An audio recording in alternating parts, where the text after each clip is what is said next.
Hello guys.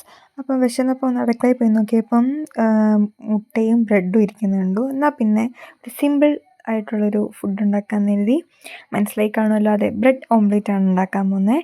അങ്ങനെ 2 മുട്ട നല്ലോണം ഉപ്പും കുറച്ച് പഞ്ചസാര ഇട്ട് നല്ലോണം മിക്സ് ചെയ്തെടുത്തു.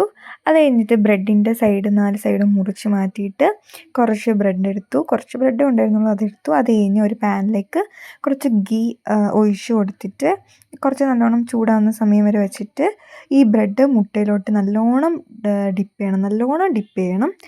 എന്നാലേ അത് നല്ലോണം ഫ്രൈ ആയി വരുമ്പോൾ ആ ഒരു ടേസ്റ്റ് ഉള്ളൂ. അപ്പം അങ്ങനെ നല്ലോണം ഡിപ്പ് ചെയ്ത് പാനിലേക്ക് വെച്ച് കൊടുത്തു. അത് കഴിഞ്ഞ് കുറച്ച് കഴിഞ്ഞിട്ട് ആ ഒരു അടിഭാഗം നല്ലോണം ഒത്തിരി കരിയിൽ കുറച്ച് ബ്രൗൺ ഒക്കെ ആയി വരുമ്പോഴത്തേക്കും അത് അപ്പുറത്തെ സൈഡിലോട്ട് മറിച്ചിട്ടു. അങ്ങനെ കുറച്ച് ബ്രൗൺ ആയിട്ട് വരുമ്പോൾ കരിയാൻ പാടില്ല, കരിഞ്ഞാൽ മൊത്തം പോവും. അങ്ങനെ നല്ലോണം സൂക്ഷിച്ച് നോക്കി കണ്ടുമാണ് ഞാനിത് ഉണ്ടാക്കിയത്, കരിയാതെ. അങ്ങനെ 2-3 ബ്രെഡും കൂടെ ഉണ്ടാക്കിയെടുത്തു. അപ്പം അടിപൊളി ടേസ്റ്റ് ആയിരുന്നു. എനിക്ക് ഭയങ്കര ഇഷ്ടപ്പെട്ടു. കാണാൻ ലുക്കൊന്നും ഇല്ലെങ്കിലും അടിപൊളി നല്ല ടേസ്റ്റ് ഉണ്ടായിരുന്നു. അപ്പോൾ എനിക്ക് എന്തായാലും നല്ലോണം ഇഷ്ടപ്പെട്ടു. അപ്പം നിങ്ങൾ ട്രൈ ചെയ്ത് നോക്കാം.